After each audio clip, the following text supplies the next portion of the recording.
నమస్తే రమగారు. నమస్తే జయ. రమగారు, మాయలు మంత్రాలు ఇలాంటి కథలు కూడా చెప్తూ ఉంటారు అప్పుడప్పుడు. ఇలాంటిది ఒకటి చెప్పండి అండి. ఒకటి కాదు రెండు చెప్తా. ఓ సూపర్.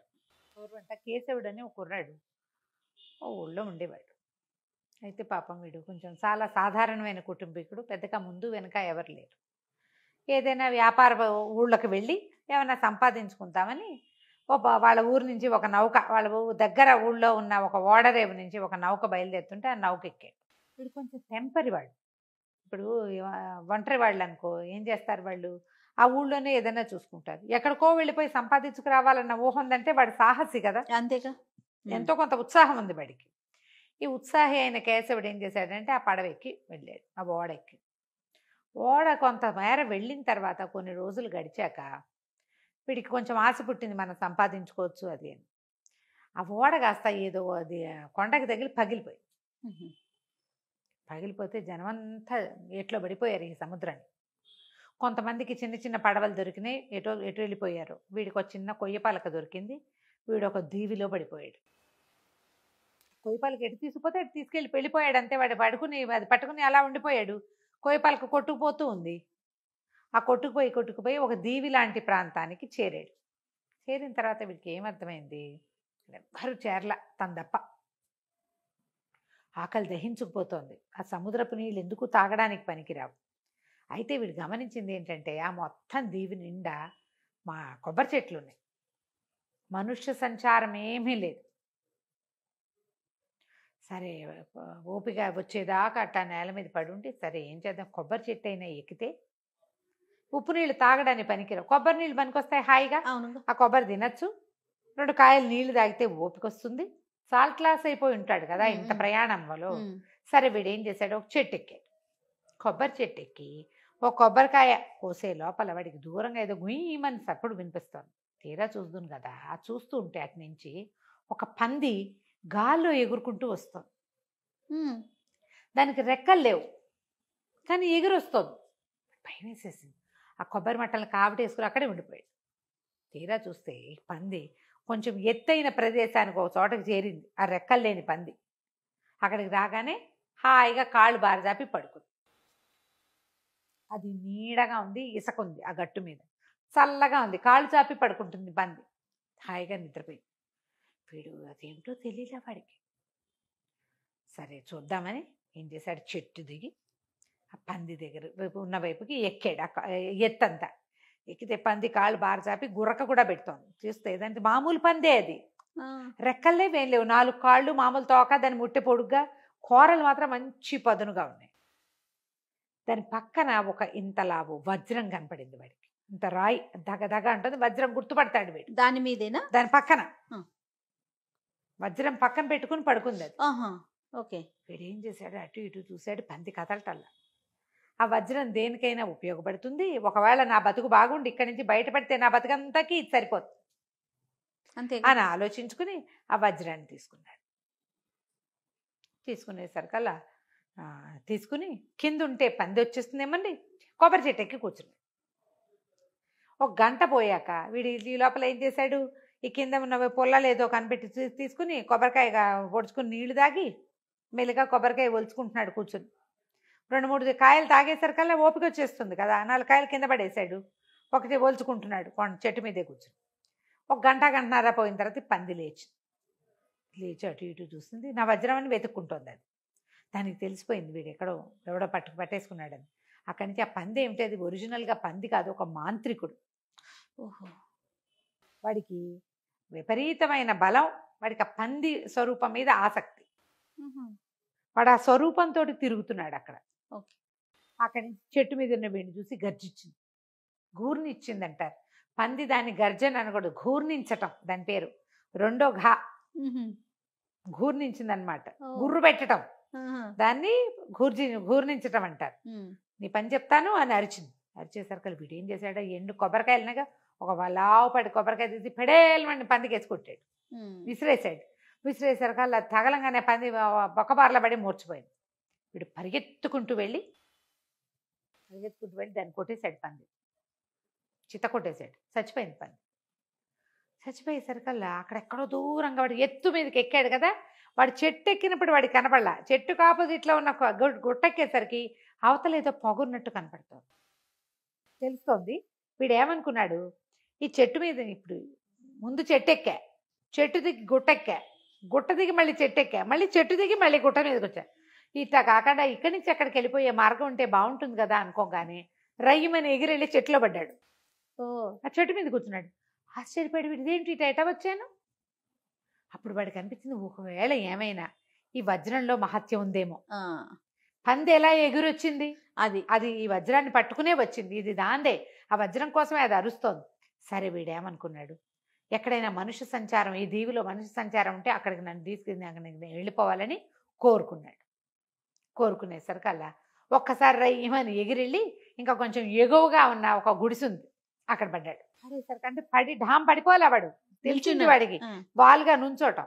తీరా చూస్తే అక్కడ ఒక డేరా లాంటిది వేసింది, అక్కడ ఒకడు కూర్చుని ఉన్నాడు. ఆ గుడిసె ఒక గుడిసె కనపడింది. గుడిసె దగ్గర ఒక కాళ్ళు లేని వాడు ఒకడు ఒక మేకపిల్లని కాల్చుకుంటున్నాడు తినడానికి. వీడు మన కేశవుడి దగ్గరికి వెళ్ళి, అయ్యా కాస్త నాకు తినడానికి తిండి, ఈ రాత్రి పడుకోవడానికి చోటు ఇప్పిస్తారా అని అడిగాడు. అడిగితే మంత్రి అన్నాడు, ఇదిగో మేకని తిందుగా నువ్వు కూడా కూర్చోని, ఇక్కడికి ఎట్టా వచ్చావు నువ్వు అన్నాడు. అనేసరికల్లా వీడు వజ్రం తీసి చూపించాడు. అయ్యో, తీసి చూపించి, ఇదిగో ఈ వజ్రం దొరికింది, ఎక్కడికి కావాలంటే అక్కడికి వెళ్ళిపోవచ్చు అనగానే, ఈ కాళ్ళు లేని వాడు అన్నాడు, నా దగ్గర ఇంకోటి ఉంది, వాడు కూడా మాంత్రికుడు, నా దగ్గర ఇంకో మహత్యం ఉంది అని ఒక గొడ్డలు చూపించాడు. తల కర్ర, దీన్ని బాడీ మీద కొట్టి కట్టెపుల్లలు తీసుకురా అంటే కట్టెపుల్లలు తెచ్చి మంట చేసి పెడుతుంది. అది తల మీద కొట్టి ఎదుటివాడి తల తీయంటే తీసేస్తుంది. మహిమగల గొడ్డలి, నా గొడ్డలు నువ్వు తీసుకుని నీ వజ్రం నాకు ఇవ్వు, ఎక్కడికైనా వెళ్ళటానికి నాకు కాళ్ళు లేవు, వజ్రం ఉందనుకో కాళ్ళ హాయిగా వెళ్ళిపోతాను నేను అనేసరికల్లా సరేనన్నాడు కేశవుడు. కాకపోతే వాడి మేక మాంసం తింటూ ఉంటే వీడికి అనిపించింది, ఈ కాళ్ళు లేనివాడు అందితే తన్ని కూడా కాల్చుకు తింటాడు అనిపించేసింది. వాడు చూపు బాగుంట్లా, వీడు గ్రహించాడు. సరే ఈ మారకం మాట వచ్చేసరికల్లా సరే ఏమన్నాడు, అలాగే ఇవ్వని ఆ వజ్రం ఈ చేత్తో ఇస్తున్నట్టు ఇచ్చి ఈ గొడ్డలు చేత్తోకి తీసుకున్నాడు. తీసుకుని ఏమన్నాడు, దాని తల మీద కొట్టి వీడి తల తీసేయి అని చెప్పాడు. వెంటనే గొడ్డలు ఎవడి చేతిలో ఉంటే వాడి మాట వింటుంది. ఈ గొడ్డలు రయ్యమని పోయి ఆ కాళ్ళు లేకుండా కూర్చుని ఉన్నాడు కదా మాంత్రికుడు, వాడి మెడ కట్ చేసేసి వీడు అమ్మయ్య అనుకుని ఆ గొడ్డలి ఈ వజ్రం. కాకపోతే వీడి దగ్గర వజ్రం ఉన్నప్పుడు వీడు వెనక్కి వెళ్ళిపోవచ్చు, వీడు ఇంటికి వెళ్ళిపోవాలని కోరుకోవచ్చు. కాకపోతే వాడికి ఆశ ఏంటంటే మనకు వజ్రం దొరికిందంటే ఇంకేమైనా దొరుకుతుందేమోనని ఉన్నాడు ఇక్కడ. ఓహో, ఆ వజ్రం గొడ్డలు పుచ్చుకుని నడిచాడు. ఇంకా అవతల నడుస్తుంటే దూరంగా పొగ కనపడింది, అక్కడికి వెళ్ళాలని కోరుకున్నాడు. అక్కడికి వెళ్ళేసరికల్లా ఒకడు చేతులు లేనివాడు ఒకడున్నాడు అక్కడ. వాడు డేరా వేసుకుని ఉన్నాడు, కాళ్ళు చాపుకొని కూర్చున్నాడు, వాడికి చేతులు లేవు, ఇక్కడి నుంచి లేదు. అయితే వీడి దగ్గరకు వస్తుంటే కేశవుడు కొంచెం దూరంగా దిగాడు, 4 అడుగులు వేసి నడిచేసరికల్లా వాడి దగ్గర ఒక ఇంత పాత్ర ఉంది గట్టు మీద, పాత్రలో అన్ని పాలు ఉన్నాయి. ఆ పాత్రని ఇట్లా గడ్డ పెట్టి తోసేసరికల్లా ఆ పాత్ర దొర్లి బోర్లా పడి అందులో ఉన్న పాలు కింద పడి ఇక పెద్ద ప్రవాహం అయిపోయింది. అది ఎటా అయిందంటే ఆ గుడిసె డేరా ఆ కాళ్ళు లేకుండా కూర్చున్నవాడు తప్ప మిగిలిందంతా మునిగిపోయేంత ప్రవాహం వచ్చేసింది. వీడి మీదకి వచ్చేసినాయి కేశవుడి మీదకి. కేశవుడు ఈ వజ్రం పట్టుకుని ఒక్క ఎగురులో ఒకటే దూకులో వచ్చి ఇప్పుడు అతను కూర్చున్నాడు కదా ఆ కాళ్ళు లేనివాడు, అదే ఈ చేతులు లేనివాడు, వాడి పక్కకి చేరాడు. చేరేసరికల్లా ఆశ్చర్యపోయాడు. చేతులు అన్నాడు, ఊరిని భలే విద్య ఉంది నీ దగ్గర, ఇదేం విద్య అన్నాడు. అనేసరికల్లా వజ్రం తీసి చూపించాడు, అందరికి చూపిస్తున్నాడు, ఇదిగో నా దగ్గర ఒక వజ్రం ఉంది, ఎక్కడికి కావాలంటే అక్కడికి వెళ్ళిపోతాను. కానీ చేతులు లేనివాడు అన్నాడు, అబ్బా ఎంత బాగుంది, నా దగ్గర ఉన్న గిన్నె చూడు అని ఆ గిన్నెని చూపించాడు. ఆ గిన్నె తిరిగేయి అన్నాడు. తిరిగేసి నీకేం కావాలి, ఏమన్నా తింటావా అనేసరికల్లా సరే వాడి దగ్గర మాంసాహారం, వాడు మాంసాహారం తింటుంటే వాడు అన్నాడు, నీకేం కావాలంటే అది వస్తుంది, ఇందులో మాంసం తెప్పిస్తానని మాంసం తెప్పిస్తే వీడు నేను శాకాహారిని, నేను మాంసం తిన్నాడు. తినకపోతే నీకు కావాల్సినవి అడుగు అని చెప్పి పప్పు అడుగు, కూర అడుగు, ఏవి అడిగితే అవి తీసి ఇచ్చాడు. ఈ గిన్నెలోంచి ఇది చక్కగా తెరిచి ఉంచింది అనుకో, ఏమంటారు మామూలుగా పెట్టుంటే గిన్నె ఆహారం వస్తుంది, ఏ ఫుడ్ కావాలంటే ఆ ఫుడ్ ఇస్తుంది, ఎంతమందికి కావాలంటే అంత ఇస్తుంది. దాన్ని బోర్లించామంటే దాంట్లో ఒక్క చుక్క నీరున్నా చాలు, ఆ చుక్క వస్తువు ప్రవాహం అయిపోయి ఎంతమందినైనా ముంచేయగలదు. ఓకే, ఇంత అద్భుతమైన వస్తువు ఉంది, నువ్వు ఓ పని చేయి, నీ వజ్రం నాకు ఇచ్చి నా గిన్నె నువ్వు తీసుకోమన్నాడు. బాగుంది, ఆ గిన్నె కావాలి వీడికి. సరే వీడేం చేశాడు, గిన్నె చేత్తో తీసుకుని తన గొడ్డల మీద ఒక దెబ్బ కొట్టి దాని నెత్తి మీద వీడి తల తీసేయమన్నాడు. 3వ మాంత్రికుడి తల కూడా వేరు చేసేసింది ఆ గొడ్డలి. ఇతను ఆ గిన్నె, ఆ గొడ్డలి తర్వాత ఏమో గి- ఈ వజ్రము వజ్రం పుచ్చుకుని బయలుదేరాడు. ఇంకా ముందుకెళ్తే దూరంగా ఏంటంటే కొంచెం క్రూర మృగాలన్నీ పారిపోతున్నాయి, మృగాలు కనపడుతున్నాయి. వీడు ఒక పెద్ద కొబ్బరి చెట్ల తోపు కదా, అది తోపులోంచి అన్ని జంతువులు పరిగెత్తుకుంటూ వస్తున్నాయి. ఇతను తప్పుకుంటూ తప్పుకుంటూ నడుస్తున్నాడు. అయితే ఎందుకు ఇలా పరిగెత్తుకొస్తాయి? ఒక చిన్న డమ్ము డమ్ము డమ్ము డమ్ము అని ఒక డప్పు చప్పుడు వినపడుతోంది, డోల్ చప్పుడు. ఆ డోల్ చప్పుడు వల్లే ఈ జంతువులన్నీ పారిపోతున్నాయి. ఆ డోల్ చప్పుడుని అనుసరించి తను వెళ్లాల్సిన మార్గం చూసుకుని ఆ డోల్ ఎక్కడి నుంచి మోగుతుందో అక్కడికి తీసుకెళ్ళమని చెప్పాడు వజ్రానికి. అక్కడికి వెళ్తే అక్కడ ఒక పెద్ద మహాకాయుడు ఒకడు కూర్చుని ఉన్నాడు. వాడి దగ్గర డోలు. ఎవడరా నువ్వు, నీకు భయం వేయట్లేదా, ఎక్కడి నుంచి వచ్చావు నువ్వు అని అడిగాడు. అడిగేసరికల్లా నేను వేరే దేశం నుంచి వచ్చాను, నా దగ్గర బ్రహ్మాండమైన వజ్రం ఉంది, ఎక్కడికి కావాలంటే అక్కడికి తీసుకెళ్ళిపోతుంది అన్నాడు. అన్నాక సరే కూర్చో అన్నం తిందామన్నాడు. వాడు ఏం చేశాడు, ఆ డోలు చప్పుడికి పారిపోతున్న జంతువుల నుంచి ఒక కుందేలు కాల్చుకున్నాడు. కుందేలు మాంసం పెట్టబోయాడు. ఆ మహాకాయుడు నాకు అక్కర్లేదు, నాకు కావాల్సిన తిండి దొరుకుతుందని గిన్నెలోంచి తిండి తీసుకుని తింటున్నాడు. తినేసరికల్లా వాడు ఆశ్చర్యపోయాడు. గోరిని, నీ దగ్గర బ్రహ్మాండమైన వజ్రం ఉంది, బ్రహ్మాండమైన గిన్నె ఉంది, ఆహారం కావటానికే నేను ఇంత జంతువుల కోసం ఈ డోలు మోగిస్తున్నాను. ఈ డోలు మామూలు డోలు కాదు, ఈ పక్కన మోగిస్తే ఎంత వాళ్ళకైనా భయం వేసి పారిపోతారు, ఎవరు దగ్గరికి రారు. రెండో పక్కన కొడితే అనంత సేనావాహిని పుట్టుకొస్తుంది అందులో ఇచ్చి. ఈ డోలు నేను ఎన్నేళ్ళో సాధన చేసి దీన్ని సంపాదించాను, కానీ ఇది నాకు తిండి సంపాదించట్లా, నేనే కష్టపడాల్సి వస్తుంది. ఆ గిన్నె నాకు ఇచ్చేసి ఈ డోలు తీసుకో, నాకు అయిపోయింది, ఇక నా వల్ల కాదు అవన్నీ చేయటం, గిన్నె ఇచ్చేయమన్నాడు. అనేసరికి వీడేం చేశాడు, గిన్నె ఇస్తున్నట్టే ఇచ్చి ఆ డోలు తీసుకుని గొడ్డలు తల మీద కొట్టి వీడి మహాకాయుడు తల తీసేయమన్నాడు. మహాకాయుడు తల కూడా తీయబడి వీడు తనకు లభించిన వస్తువులన్నీ చూసుకుని వీటితో నేను హాయిగా ఉండొచ్చని భావించి సరే సమీపంలో ఒక మంచి నగరం ఏదైనా ఉంటే అక్కడికి తీసుకెళ్ళమన్నాడు. ఆ నగరానికి చేరిపెట్టి తన వస్తువులన్నీ దాచిపెట్టుకున్నాడు. వాటిని ఏమి కదపకుండా ఉంచుకున్నాడు. అయితే ఆ ఊళ్ళో ఏంటంటే ఆ రాజు మంచివాడు కాదు, తన ప్రజల్నే పీడించేవాడు. మామూలుగా ఏం చేస్తారు, ప్రజల్ని బాగా చూసుకుని చుట్టుపక్కల ఊళ్ళ మీద పడతారు రాజులు. వీడు అట్లా కాదు, తన ప్రజల్నే కాల్చుకు తినేస్తూ ఉంటాడు. ప్రజలంతా చాలా ఇబ్బంది పడుతూ ఉంటారు. ఊళ్ళోకి ఎవడైనా కొత్తవాడు వస్తే వాడి దగ్గర ఉన్న వస్తువులన్నీ సైనికులు ఓడలాక్కుని రాజుగారికి అప్పచెప్తారు. ఓహో, గందరగోళంగా ఉందన్నమాట.